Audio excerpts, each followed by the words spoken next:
زندگی میں اگر کوئی پوچھے کہ کیا کھویا اور کیا پایا تو بلا جھجک کہہ دینا کہ جو کھویا وہ میری نادانی اور جو پایا وہ میرے رب کی مہربانی۔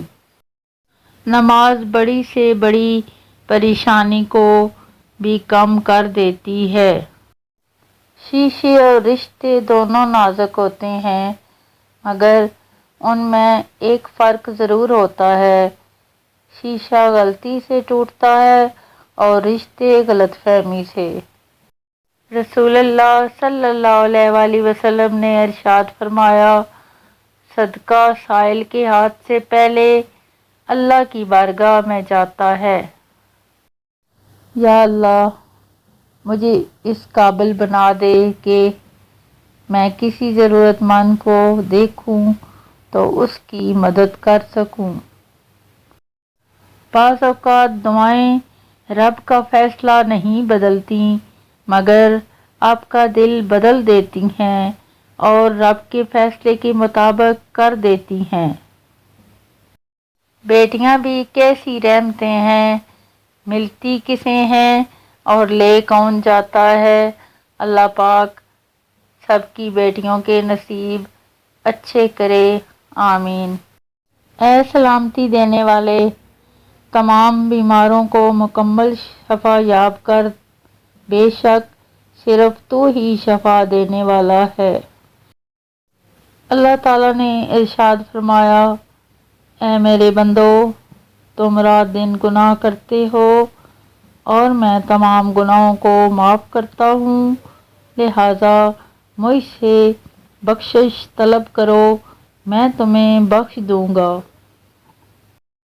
باپ، وہ عظیم ہستی ہے جس کے پسینے کی ایک بوند کی قیمت بھی اولاد ادا نہیں کر سکتی۔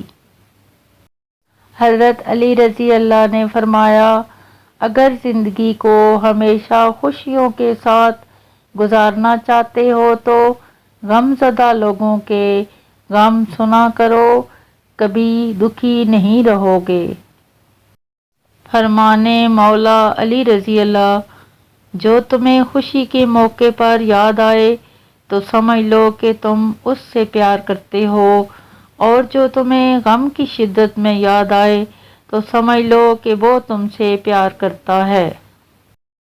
اے ہمارے مہربان اللہ، ہم کمزور اور خطا کار ہیں، ہم تیری رحمت کے طلبگار ہیں، ہم پر رحم فرما، ہمارے دانستہ اور غیر دانستہ گناہ معاف فرما، ہمیں خسارہ اٹھانے والوں میں سے نہ کر، ہمارے دلوں کو ہدایت کے نور سے بھر دے، آمین۔ مرد اور عورت کی دوستی کا مطلب ہوتا ہے آگ، ایسی آگ جو رشتوں کو جلاتی ہے، جو اخلاق اور شرم و حیا کو جلاتی ہے، ایسی آگ جو ایمان و ضمیر کو جلا دیتی ہے۔